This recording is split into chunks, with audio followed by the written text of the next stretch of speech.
On this channel, I love to talk about geopolitics, which is the interaction between geography, how the Earth is shaped, and politics, how people and countries interact with each other. This time, we'll discover why the Strait of Hormuz is so important, and how being narrow has put this stretch of water at the center of global international tensions. Before we dive into why the strait is so important, let's find out where on Earth it is. This is the Arabian Peninsula.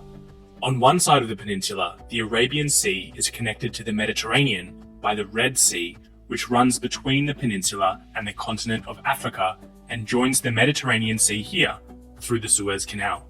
On the other side of the peninsula, the Arabian Sea runs into the Gulf of Oman, which is connected to the Persian Gulf. Between these two gulfs is this very narrow stretch of water, the Strait of Hormuz.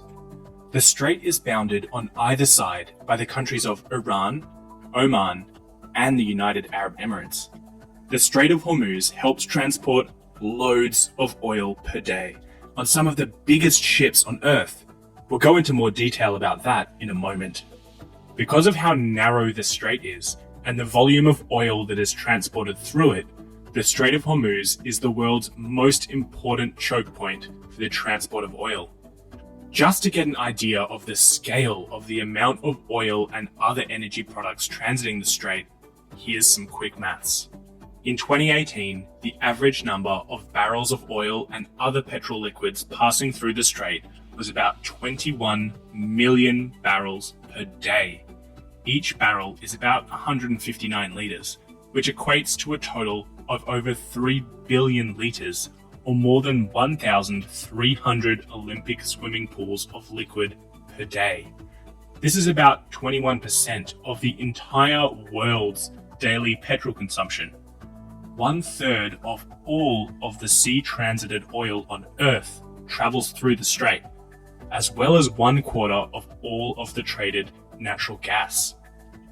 The Strait of Hormuz is only about 39 kilometers wide at its narrowest point. Because of this, ships transiting the strait must stick to strict shipping lanes. Despite its narrow width, the Strait of Hormuz is deep enough to accommodate the largest ships on Earth, the epically named Very Large and Ultra Large crude carriers. Large ships exiting the Persian Gulf via the Strait of Hormuz have to participate in a carefully choreographed dance. The first shipping lane starts in the territorial waters of Iran. It then passes between 3 islands, which are currently administered by Iran but claimed by the UAE. Next, our supertanker must pass into Omani territorial waters to transit the narrowest shipping lanes in the narrowest part of the strait. Once through the strait, there are more shipping lanes in the Gulf of Oman that can take ships back into Iranian territorial waters. We've talked about how the Persian Gulf is connected to the Mediterranean Sea via the Strait of Hormuz, but actually in 2018, about 76% of the crude oil transmitted through the strait headed the other direction, to Asia, and most of that went to only 5 countries: China, India, Japan, Singapore, and South Korea. To get to the large markets in East Asia, oil tankers usually have to traverse another oil choke point, the Strait of Malacca, which we might talk about in another video. So the Strait of Hormuz is narrow, so narrow that it falls within the territorial waters of the boundary countries. This means that any incidents within the strait have the potential to shut down transit, or at worst, to spark conflict between countries.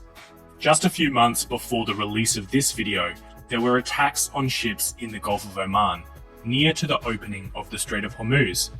Incidents like these threaten the stability of the strait and increase tensions between boundary countries.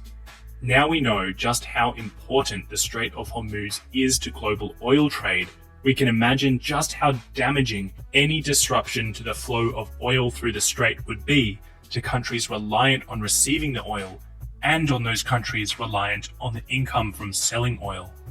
So aside from the oil buying countries trying to reduce their reliance on foreign oil, what else have the oil producing countries done to try and mitigate any threats to the stability of the Strait of Hormuz as a shipping route?